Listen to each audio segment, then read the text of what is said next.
Sobat Jajan Hukum, terkait dengan pada kesempatan hari ini coba memberikan sedikit pandangan terkait dengan asas legalitas, konstruksi gagasan tentang asas legalitas.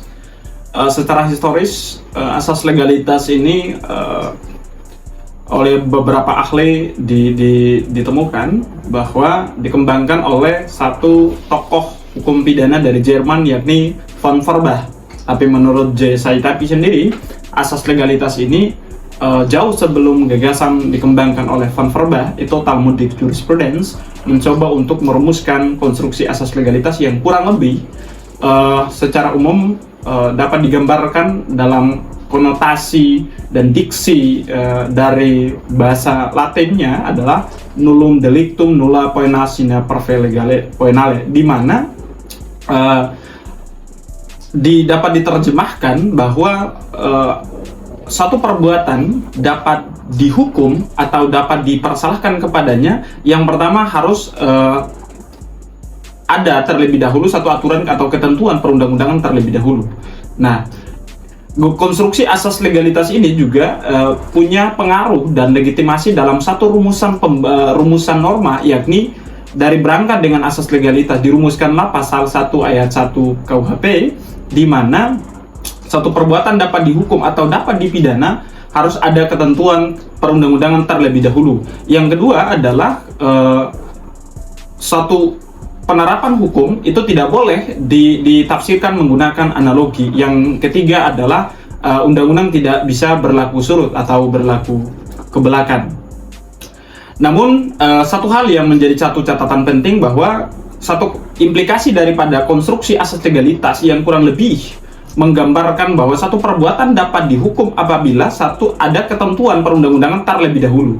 Ini menggambarkan bahwa gagasan konstruksi asas legalitas kita itu mengutamakan substansi keberadaan undang-undang dibanding substansi tindakan, sehingga dalam beberapa hal dalam penerapan hukum itu seakan-akan hukum pidana pada khususnya itu mengalami stagnasi dan tidak sanggup menjawab beberapa hal-hal dalam kasuistis yang paling familiar yang terjadi di bangsa Indonesia. Misalkan salah satu gambaran bahwa misalkan digambarkan dalam bentuk case, rumusan pasal 1 ayat 1 KUHP yang mana sebagai wujud nyata daripada rumusan konstruksi asas legalitas yang mengatakan bahwa satu perbuatan dapat dihukum atau dapat dipidana harus ada pengaturan terlebih dahulu atau ada satu aturan perundang-undangan terlebih dahulu.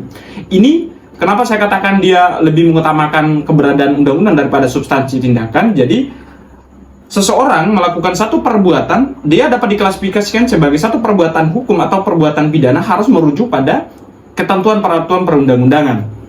Nah, misalkan peristiwa yang paling real yang menjadi simpang siur adalah persoalan-persoalan yang paling rinci itu misalkan seseorang ibu ya yang mengandung takut akibat ketahuan masyarakat pada umumnya, masyarakat umum, sehingga dia melakukan satu perbuatan hukum, yaitu melakukan aborsi.